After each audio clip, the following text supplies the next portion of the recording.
직접 주변에서 들은 이야기, 그 본인들이 본 이야기, 나눈 대화 이야기를 하다 보니까 생생한 이야기가 전해집니다. 맞아요. 그런가 하면 성격이 한 가지로 규정하기 어렵다는 생각도 좀 들고요. 여러 가지 좀 복잡한 그런 그 면모를 보이고 있는 게 아닌가 하는 생각이 들어요. 그러게요. 젊을 때 좀 호남형이었던 것 같은데 목소리도 괜찮은 것 같은데 근데 그러니까. 또 지금 이야기하신 것처럼 훈련한 도중에 뭔가 화를 내는 순간 그 사람은 바로 총살을 당하는 일까지 이제 벌어진다고 하는 걸 보니까 김진 기자님, 복잡다단한 성격이에요. 그렇죠. 이걸 또 갑자기 인자했다고 화냈죠. 그래 그러니까 다혈질이다. 통제가 안 되는 거죠. 그래서 아까 리일규 참사님이 김정은 얼굴이 굉장히 붓다라고 하셨잖아요. 사실 그거를 우리 정부기관이 굉장히 분석을 했어요. 일단 수면 장애가 겪고 있는 게 그다음에 굉장히 심리 불안정. 그래서 성격이 계속해서 변하는 거죠. 업앤다운이 굉장히 심한 거죠. 그 이면에는 김정은이 굉장히 잔혹한 어떤 폭군의 성격을 갖고 있기 때문입니다.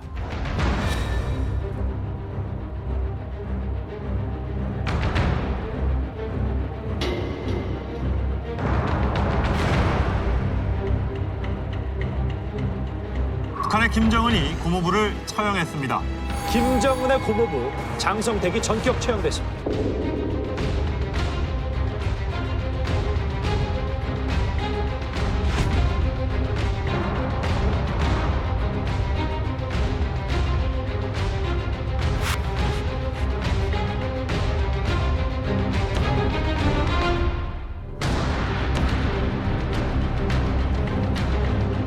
막한 정치적 야심과 음모가이며 만고역적인 장성택을 혁명의 이름으로 인민의 이름으로 전열히 단죄 기탄하면서 공화국 형법 제60조에 따라 사형에 처하기로 판결하였다.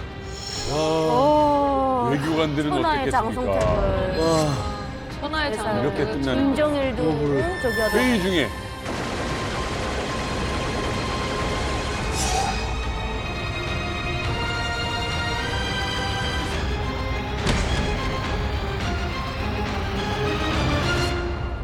지금도 너무 잔인하다고 생각이 되는 게 집권 2년 만에요. 고모부입니다. 단순한 권력자가 아니라 자신의 친인척이에요. 가장 친한. 고모부인 장성택을 그냥 총살에 사용하는 개인 화기가 아니라 고사총을 사실은 저 총알을 맞게 되면요. 형체가 없어진다는 거예요. 네. 고사포 이 진짜. 고사총으로 끔찍하게 죽여버렸어요. 사실은 이게 이후에 그 많은 정치 권력에서 이제 이탈하는 분들이 어떤 계기가 됐다라고 이제 이야기하시는 그 출발점이기도 하거든요. 참사님께서는 이 상황 알게 되셨을 때 어떻게 알게 되셨고 또 어떤 기분이셨는지. 제가 이제 때는 제가 쿠바에서 총총강호 사건을 한창 관리 담당해보고 있을 때인데 당시 이제 쿠바 대사가 이제 전용진 대사였습니다. 장성택이 매우죠. 그러니까 장성택이 그 누나가 이제 장계순이라는 사람인데 그 사람이 남편이거든요. 그랬는데 이제 제가 이제 협상 때문에 들어가 있는데 갑자기 전화가 왔어요. 쿠바에서 당장 복귀하라는 겁니다. 대사관으로. 그래서 이제 이거 아직 마무리를 못했는데 아무튼 저간 오라니까 가자 해서 그날 새벽에 아바나에 도착했어요. 도착했는데 집에 들어가 보니까 우리 애가 갑자기 아빠 조국에 가야 되는데 이런 말을 하는 거예요. 근데 이제 해외 생활하는 사람들한테 있어서 이제 조국에 간다? 내가 임기도 안 끝났는데 갑자기 조국에 간다? 이게 굉장히 이상한 겁니다. 뭔가 집에서 누가 뭘 잘못했나? 아니면 내가 뭘 잘못했나? 그다음부터 긴장이 되죠. 밤잠 자기 힘들죠. 다음날 아침에 나가서 그날 비행기표를 끊어가지고 왔는데 물어보니까 이제 총총강호 사건 때문에 북한에서 협의할 문제가 있으니까 대사랑 이일규 소기관이 평양에 들어와야 된다 이런 정보였어요. 근데 아무리 봐도 이게 뜯어봐야 미스테리인 게 대사는 총총강호 사건 아예 관여 안 했댔습니다. 담당 자체를 안 했거든요. 근데 왜 갑자기 대사야? 아무튼 뭐 지시니까 그때 또 났죠. 또 나가지고 이제 전용진 대사도 그때 엄청 떨었거든요. 나보고 계속 물어보죠. 이제 뭐 가문에 무슨 간부 없냐? 아니 뭐 잘못할 수 있는 사람 없냐? 뉴스를 몰라요? 그땐 전혀 몰랐습니다. 전혀 모르고 이제 들어갔죠. 들어갔는데 제가 이제 이 사람을 호송하는 위치에 있었거든요. 이제 안전대표가 붙거나 다른 사람이 붙으면 이 사람들을 좀 이상하게 이렇게 생각할 수 있으니까 나 같은 사람을 불렀죠. 눈치 못 채게 하느라고. 그러니까 이게 죽기 전에 부른 거예요? 그렇죠. 사형 전에? 그렇게 해서 내가 평양에 도착해서 한 주일 만에 베이징에 다시 나왔습니다. 베이징에 나와서 바로 이 뉴스를 봤죠. 장성택. 그러면 미리 준비는 돼 있다는 거네요. 그러니까 그 전용진 대사는 제가 저랑 처음 이제 평양에 들어왔을 때 이제 그 제가 전용진 대사님 집에 갔댔거든요. 요건 회수 때문에. 만났어요, 그러면? 그때는 만났죠. 제가 집에 가서 요건을 받았고 그때는 받고 눈치를 채고 있는 확실하게 그때는 알고 있었죠. 워낙에 장성택이 혁명을 많이 하지 않았습니까?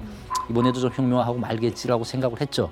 설마. 그 뒤로 이제 이틀 있다가 장계순 부인이 들어왔어요. 근데 부인은 비행장 공항에서 바로 데려갔죠. 집에 안 가고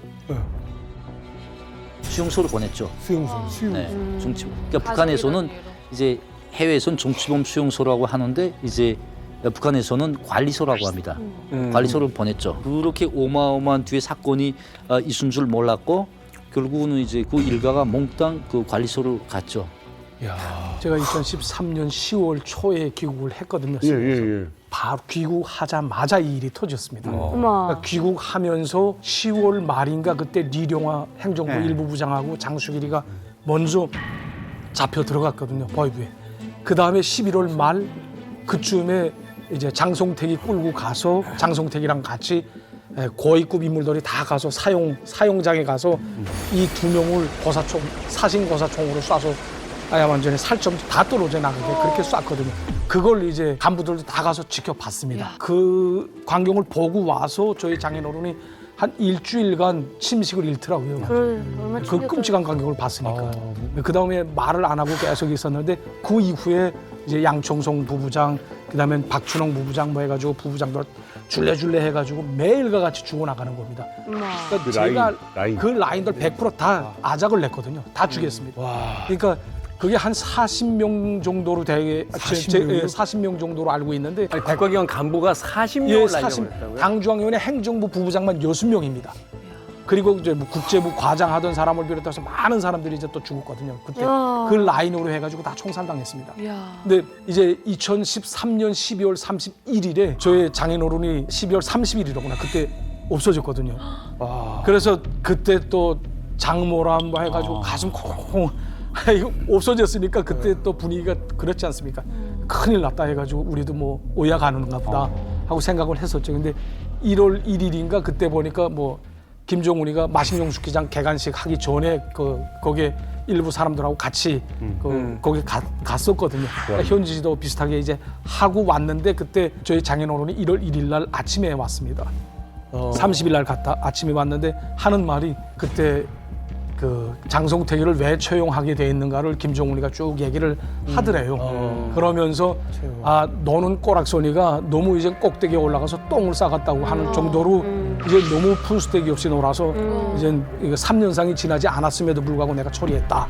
뭐 이런 식으로 얘기를 하더라고. 그렇게 얘기를 한단 말이죠. 그 이후에도 사람들 계속 매일과 같이 죽어 나갔는데 저의 장인어른이 들어와서 오면서 또 하루 저녁은 또 오늘도 또 이렇게 말을 못하니까 말을도 이렇게 들리니까 도청장 치르고 그러니까 말은 못하겠으니 오늘도 또 이렇게 됐다. 아이고. 누구 죽었다? 예, 또 이거 누구 하나 쐈다는 거죠.